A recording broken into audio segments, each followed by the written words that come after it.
সাবেক রাষ্ট্রপতি শহীদ প্রেসিডেন্ট জিয়াউর রহমান এবং সাবেক প্রধানমন্ত্রী বিএনপির চেয়ারপারসন খালেদা জিয়ার ছোট ছেলে আরাফাত রহমান কোকোর ১০ম মৃত্যুবার্ষিকী উপলক্ষে রাজধানীর বনানী কবরস্থানে তার সমাধিতে দলীয় নেতাকর্মীদের নিয়ে শ্রদ্ধা জানান বিএনপির সিনিয়র যুগ্ম মহাসচিব রুহুল কবির রিজভী।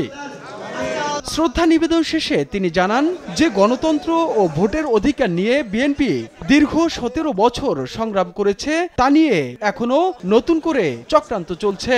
তাদের আচরণের মধ্যে যদি নিরপেক্ষতার কোনো চিহ্ন না থাকে, আমরাও শুনেছি যে উপদেষ্টাদের মধ্যে থেকে চেষ্টা করা হচ্ছে যে একটা কিংস পার্টি করার। অন্তর্বর্তীকালীন সরকারের ধারণা মানুষের কাছে এটি একটি নিরপেক্ষ সরকার, এটি একটি অবাধ সুষ্ঠু নির্বাচন করবে।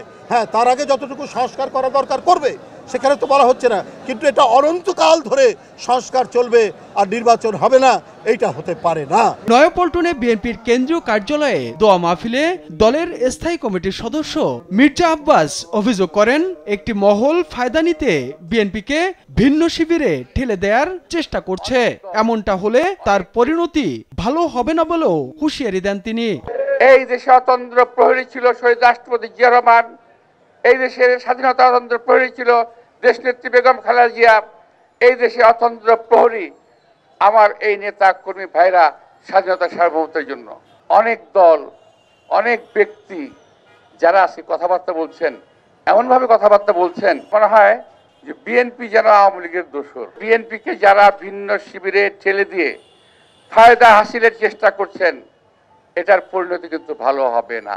নতুন দল হলে তাদের স্বাগত জানাবে বিএনপি, তবে উল্টোপাল্টা কথা বলে দেশকে বিভ্রান্ত করার চেষ্টা না করার অনুরোধ জানান মির্জা আব্বাস। অনেকে বলেন নতুন একটা দল হচ্ছে আর বিএনপি নাকি তাকে জেলাস করছে। এই কথা যারা বলেন তারা জাতির শত্রু। তাইফুর রহমান তুহিন, দেশ টিভি, ঢাকা।